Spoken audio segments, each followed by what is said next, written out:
Tenga listo el tinto porque ya vienen los huevos revueltos con un ingrediente fundamental para los políticos con maquinarias este domingo, los mochileros o líderes. Desde la redacción de La Silla Vacía, soy Tatiana Duque. Es jueves 26 de octubre. El gobierno y las autoridades lanzaron una estrategia para combatir a los compradores de votos. Pagarán hasta 20 millones de pesos por denuncias que lleven a desmantelar estas empresas electorales. La estrategia puede poner en aprietos al primer eslabón de las grandes maquinarias que se moverán este fin de semana. Depende de la región, se nombran diferente. En Bogotá, Medellín y Cali los llaman líderes o enlaces, y en el Caribe se les conoce como mochileros o capitanes. Pero independientemente de su nombre, hacen lo mismo. Son las personas encargadas de movilizar votos por una estructura política o por varias. Y no todos los votos que prometen le llegan a la campaña de los candidatos. Mire, de 100 votos al menos se pierden unos 40. O sea que si un político quiere 10 votos, tendrá que pagar casi el doble por ellos. Hoy hablamos de estos personajes y de cómo se van a mover este domingo. Ever Mejía va a cubrir el día electoral en Barranquilla y en municipios aledaños. Bienvenido de vuelta. Hola Tatiana, muchas gracias por la invitación. Ever, ¿cómo un político identifica a un líder que le pueda mover los votos? Los identifican de muchas maneras, porque trabajaron en una campaña, porque fueron candidatos, porque han sido miembros de juntas de acción comunal, pero en general un líder es eso, es una persona que tiene capacidad de liderazgo en su barrio y logra amarrar a buena parte de su comunidad. No todos los líderes trabajan igual o tienen el mismo potencial de votos. En el Caribe se le llaman nodrizas a los que más votos tienen y a su vez tienen otros líderes más pequeños con menos votos. En 2018 logramos hablar con un líder del Caribe que nos explicó exactamente la diferencia entre varios líderes que trabajan con los candidatos. Entonces es una cadena de mayor a menor. Son unos líderes con diferentes estatus y todos no tienen el mismo valor económicamente. Yo no puedo valer más que el que me manda a mí y así hasta que llega a la cúspide. Y para las elecciones del año pasado en Congreso hablamos con un líder de Malambo que nos explicaba cuánta gente tenía su grupo en su comando. Le cambiamos la voz por su seguridad. Desde hace rato, nosotros, mi grupo maneja alrededor de 40 líderes en todo el municipio. Algunas tienen 10, otras personas tienen hasta 80, 90 líderes. Manejamos alrededor de 1.200 personas. Más o menos 1.200 votos era lo que nos decía también por épocas electorales un líder en Bosa, al sur de Bogotá, y él más o menos cobra 70.000, 80.000 pesos por voto. Pero de ver, ¿desde cuándo arrancan a trabajar los líderes? Ellos están trabajando todo el tiempo, porque el líder es ese enlace entre el político y la gente. El líder le lleva las necesidades y peticiones de la comunidad al político. Es la suplencia del Estado, donde el Estado no llega. Entonces, si necesitas una cita médica, el líder hace la gestión con el político para agilizarla. Lo mismo si se muere un vecino y la familia no tiene plata para el funeral, el líder gestiona la plata con el político. También dan regalos para los niños del barrio en Navidad y bueno, todo eso hace parte del trabajo diario de un líder. Ya en la época electoral el líder es el que organiza los eventos para los candidatos. Es la persona que conoce a los vecinos y que puede convocar a 100 o a 200 personas a un evento. Además, el líder también trabaja en la zonificación del votante, que las personas del barrio sí voten allí, en ese municipio, en esa localidad, y también son las que pueden conseguir gente de otros lados para que también se zonifique en su barrio. Y bueno, por supuesto, el líder es aquel también llamado mochilero que en muchas ocasiones compra el voto.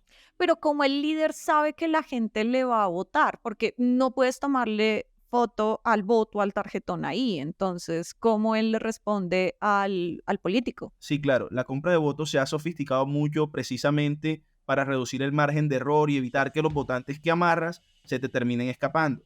En eso es clave la zonificación y el listado de planillas con cédulas de votantes. Las campañas también utilizan distintivos como animales, como cebras o otro tipo de figuras para que el día de las elecciones los votantes sepan en qué transportes son de los candidatos, qué líderes son los de los candidatos y por supuesto cuáles son los comandos donde se paga el voto de ese candidato. Y bueno, hay mucha gente trabajando en eso. Por ejemplo, el día de las elecciones hay líderes que están coordinando el transporte. Hay otros que están moviendo a los votantes amarrados.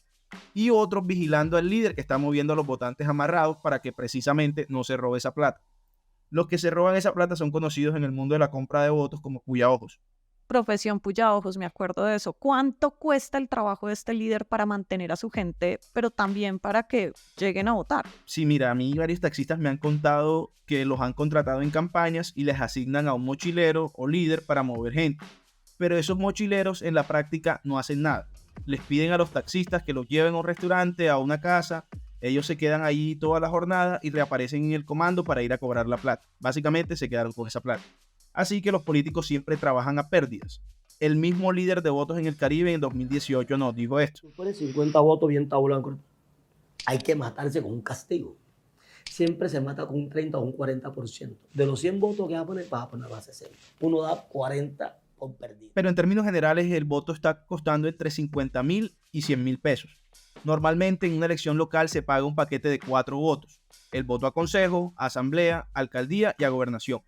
Hay una cosa curiosa. Entre más pequeño es el pueblo, el voto suele ser más caro. Entre menos gente, cada voto tiene un mayor peso en términos electorales. Entonces, así funciona. Y bueno, Tatiana, hay veces que el que queda mal no es el mochilero, sino el político. El político no le da la plata al mochilero y entonces el mochilero no tiene cómo responderle a la gente a quien le compró el voto. Wow. Eso se vio en Malambo en las elecciones a Congreso, cuando la gente fue a reclamarle al líder a su casa. Mañana hay que levantarles esa mierda piedra y tumbarle todas esas cagas. La madre que si no soy capaz, hijueputa, porque a mí me las pagan porque me las pagan. Ese poco de grosería que yo me estoy mamando de la gente aquí, que estén gritándome aquí en la casa, no es justo. Y mañana me importa que tenga que ir preso, que vaya preso en esa... También pasó en Soledad Atlántico en el año 2019. En la sede de campaña de la candidata al Consejo, Laine Cabrera, se aglutinaron decenas de personas reclamando que le pagaran el voto. Wow. La situación fue tan llamativa que la fiscalía allanó la casa. ¿Y adivina qué encontró? ¿Qué? 13 millones de pesos en efectivo, un listado de votantes, 5 computadores y unos contratos de prestación de servicio. El paquete completo. Pero, Ever, ¿cómo lees que ha cambiado este trabajo en términos de lo que hemos visto desde 2019? Candidatos que ganaron alcaldías sin estructuras, William Dow en Cartagena, Jairo Yáñez en Cúcuta, el paro cívico en Buenaventura, y pues todo el movimiento de cambio que han propuesto los ahora presidente Gustavo Petro y la vicepresidenta Francia Márquez. ¿Eso tuvo que haber afectado en alguna forma el trabajo de los mochileros y de los líderes? Sí, claro que sí. Es cierto que el voto de opinión cada vez tiene un espacio más importante, pero hay políticos que siguen dependiendo de la maquinaria y del clientelismo para hacerse elegir.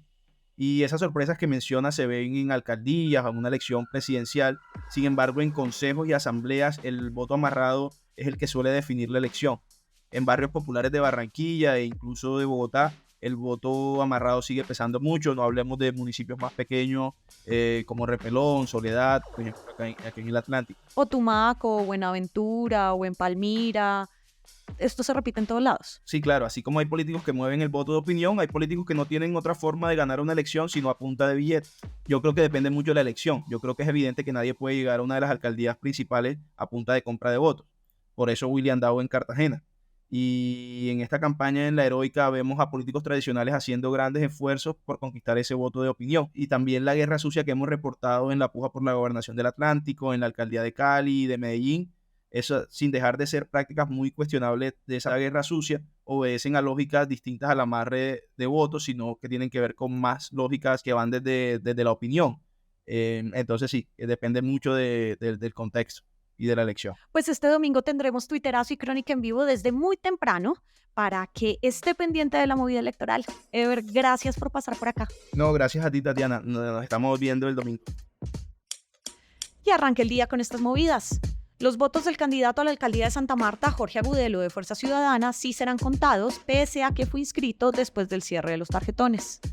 El precio de la gasolina sí subirá en noviembre. El ministro de Hacienda dijo que solo falta el decreto para la compensación para los taxistas. Y a citación de la Fiscalía irá el comisionado de paz Danilo Rueda. Deberá explicar las razones de sus reuniones con Iván Márquez, el líder de la segunda Marquetalia.